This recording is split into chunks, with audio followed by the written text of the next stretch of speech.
The head of the International Atomic Energy Agency, IAEA, Rafael Grossi, is in Iran to hold talks with Iranian officials over the country's nuclear program. The visit comes at a time when the agency is seeking Iran's increased cooperation over its nuclear activities. What impact does this visit have, and what's the status of the nuclear talks? To answer that and more, Alon Burstein is a professor and also Israel Institute Fellow at the Department of Political Science at the University of California Irvine. Alon is joining us from California. Alon, welcome to the program. Thank you for having me. Just 2 days before the visit, the IAEA detected uranium enriched to just shy of weapons-grade levels at a facility in Iran, but Tehran denied that it had made a decision to increase its enrichment levels. Do you think this visit will be significant and bear any fruit? I think this visit is significant because it is showing that there is increased concern in sort of the United Nations and the European partners that are still a part of the nuclear deal, as they're seeing more and more violations on Iran's part. There have been violations of the nuclear deal in the past. However, until now, it has sort of been possible to look the other way and consider that maybe the deal can still be held. If, in fact, Iran has enriched uranium to this level, it is such a gross violation of the deal on the one hand, and on the other hand is so close to nuclear weapons grade on the other, that the European partners are going to have a really hard time ignoring it or looking the other way and keeping their side of the deal. So in that sense, I think it is going to be quite significant. Alon, much hangs in the balance as the world awaits the results of this visit. The US and EU seemingly at odds over whether Iran should be censured at the IAEA Board of Governors meeting next week over traces of 84% enriched uranium detected at Iran's underground Fordo facility in January. What are the concerns by the US and EU on this? So on the one hand, there's the general concern that Iran is going to eventually push through and develop uranium to the point, enrich uranium to the point that it can develop nuclear weapons and destabilize the region or sort of have impunity in its activities throughout the Middle East.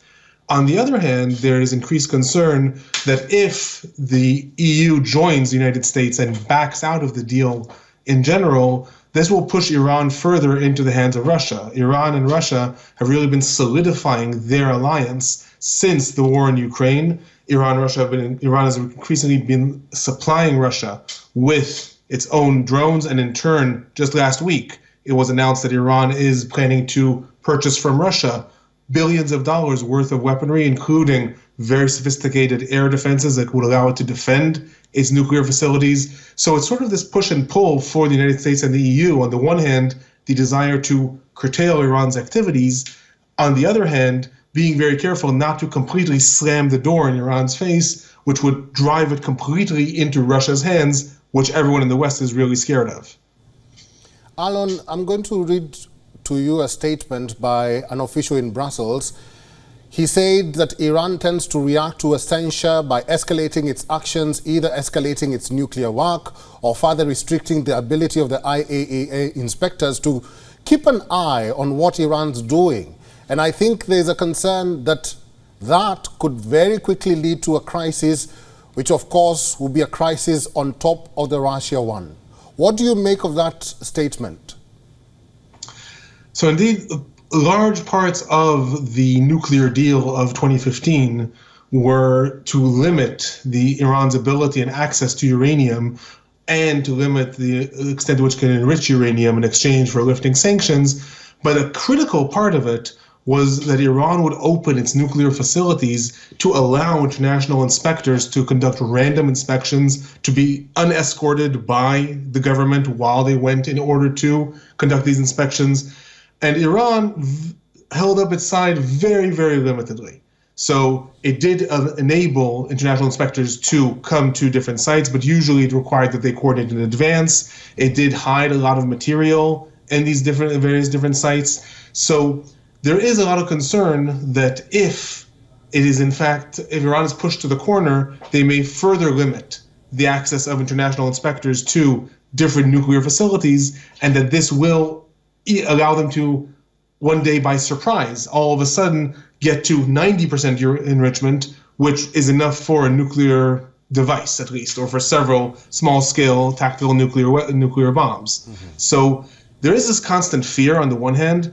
On the other hand, like I said, most of the Western powers, ever since Trump pulled out of the United States, led under Trump, pulled out of the nuclear deal, most of the Western powers are very, very hesitant that if they pull out too, then they will lose all access to Iran. They will lose all access to inspection, and that is where this fear is coming from.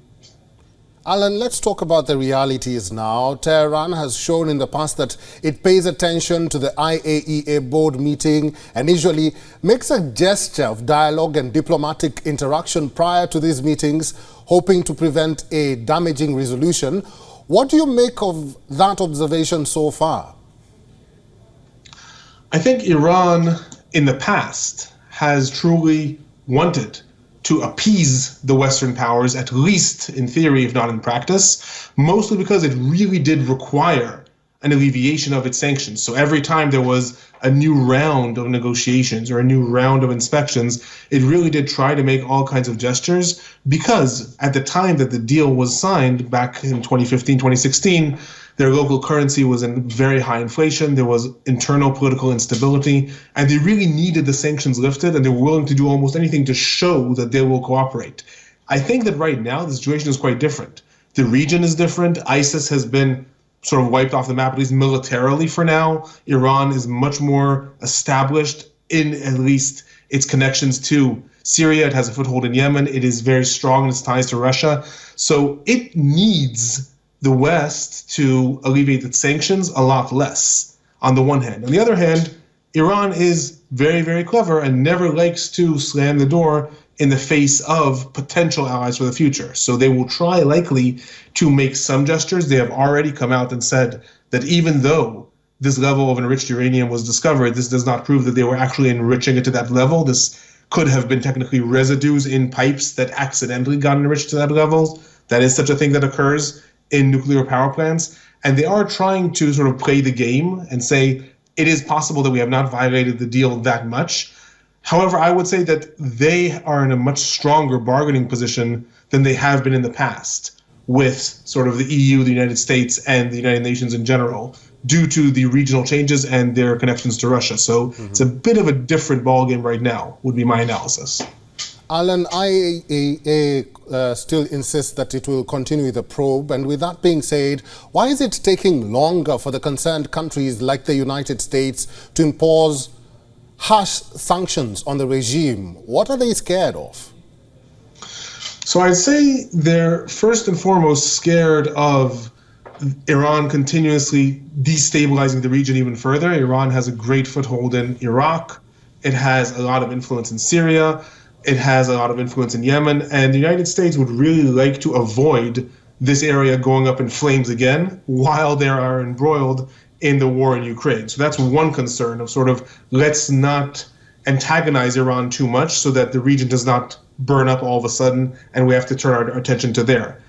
A second concern, as I said, is the fact that they are trying to allow Iran to leave a door open to say to Iran, you can come back to us. You can come back to the deal. You can still be a part of us, and it might even be in your interest to be a part of this sort of deal with the Western side, quote unquote, of the world, the United States and the EU, as opposed to dealing with Russia or dealing with China, two things that really scare the United States and the EU.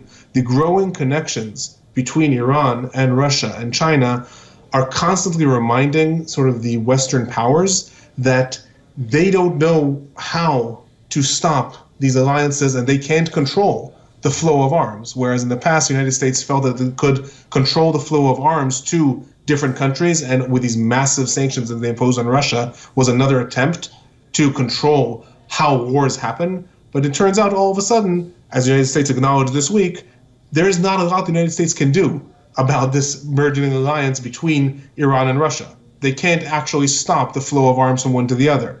So there's a constant attempt to try to say to Iran, our door is open. We are not saying you violated the agreement and therefore we're reimposing the sanctions. Our door is open. Please do come back to us. Please do come and see that you can still be a part of us, as opposed to being a part of Russia, we can offer you more. So that is the reason that there's this constant delay tactics in the West and in the EU to constantly try to say, maybe we don't need to call out Iran and say they violated the agreement. Maybe we should make sure that Iran still allows inspectors and we can look the other way on A, B, and C. I'm not sure how they're going to manage to do that this time, to be perfectly honest, but I think that that's their desire. Their desire is to try to leave all doors open in hopes that Iran will see that it's in their interest to turn to the EU and possibly the United States as opposed to continuing to develop this alliance with Russia.